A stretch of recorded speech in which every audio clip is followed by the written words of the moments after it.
আসসালামু আলাইকুম। আজকের ভিডিওতে আমি কথা বলবো কিভাবে আইএলটিএস লিসেনিং পার্ট 4 এর উত্তরগুলো মাত্র 3টা ফর্মুলা ইউজ করে করতে পারি। ট্রাস্ট মি, আমি এই 3টা ফর্মুলা ইউজ করে আমার সকল পার্ট 4 এর অ্যান্সার করে থাকি 100% অ্যাকুরেসি সহকারে। পার্ট 4 কোশ্চেনের অ্যান্সারগুলো বের করার জন্য প্রথম যে ফর্মুলা বা সূত্রটা দরকার সেটা হচ্ছে প্রেডিকশন।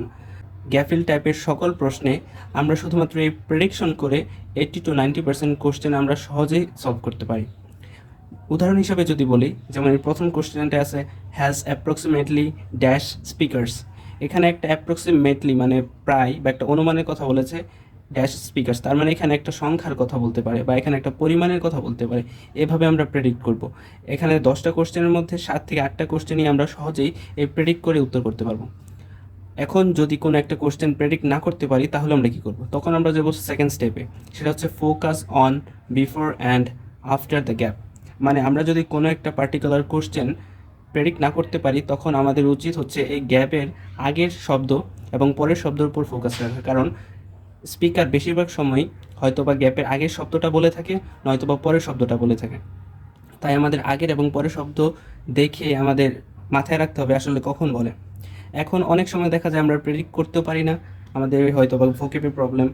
অনেক সময় আমরা গ্যাপের আগে বা পরে তাকিয়েও প্রেডিক্ট করতে পারি না আসলে কী হতে পারে। তখন আমাদের একমাত্র অস্ত্র বা হাতিয়ার হচ্ছে টোন।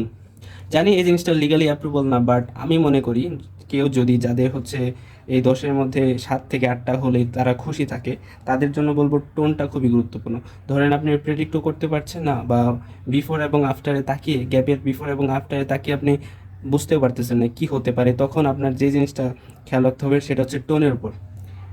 বিশেষ করে পার্ট 1 আইএলটিএস লিসেনিং পার্ট 1-এ স্পিকার অডিও স্ক্রিপ্টের স্পিকার বেশিরভাগ ক্ষেত্রে উত্তরগুলো বলতে যে একটু টান দিয়ে কথা বলে, একটু বেশি লেন্দি ওয়েতে কথা বলে, তখন আসলে বোঝা যায় প্রবাবল উত্তরটা কী।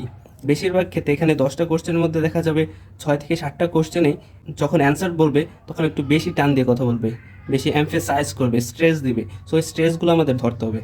তাই আমি বলতে পারি এই 3টা ফর্মুলা যদি আমরা মেনটেন করতে পারি আমাদের জন্য এখানে পার্ট 4-এ 10-এ 10 পাওয়া কোনো ব্যাপারই না। পার্ট 4-এর জন্য শেষে একটা টিপসের কথা বলবো। পার্ট 4-এ অন্যতম একটা কঠিন কাজ হচ্ছে প্যারাফ্রেজ। মানে স্পিকার এত প্যারাফ্রেজ করে এই কোশ্চেনের লেখার সাথে ওনার স্পিকিংয়ের কথা কোনো মিলই থাকে না, তখন আমরা আসলে উত্তর ধরতে পারি না। এটার জন্য আমাদের যে জিনিসটা মেনটেন করতে হবে সেটা হচ্ছে কখনোই আমরা একটা পার্টিকুলার ওয়ার্ড, যেমন এটা অ্যাপ্রক্সিমেটলি, এটার আশায় বসে থাকবো না। আমরা যদি ভাবি স্পিকার কখন অ্যাপ্রক্সিমেটলি কথাটা বলবে তাহলে আমাদের ভুল হবে। আমাদের ওভারঅল এগুলোর সিনোনিমগুলো মাথায় রাখতে হবে, প্লাস এই পুরো সেন্টেন্সটা পড়ে আমাদের একটা অর্থ বের করতে হবে। যেমন হ্যাজ অ্যাপ্রক্সিমেটলি ড্যাশ স্পিকার্স, তার মানে এখানে প্রায় কতজন স্পিকার আছে সে কথা বলবে। সো আমাদের এটা মাথায় রাখবে এখানে কোনো একটা স্পিকার রিলেটেড কথা বলবে, তাই আমরা ওই মিনিংটা মাথায় রাখবো, এক্সাক্ট ওয়ার্ড কখনো মাথায় রাখবো না। যদি শুধু মিনিংটা মাথায় রাখতে পারি একটা সেন্টেন্সের ওভারঅল, তাহলে আমাদের জন্য প্যারাফ্রেজ ধরা খুবই সহজ হয়ে যাবে।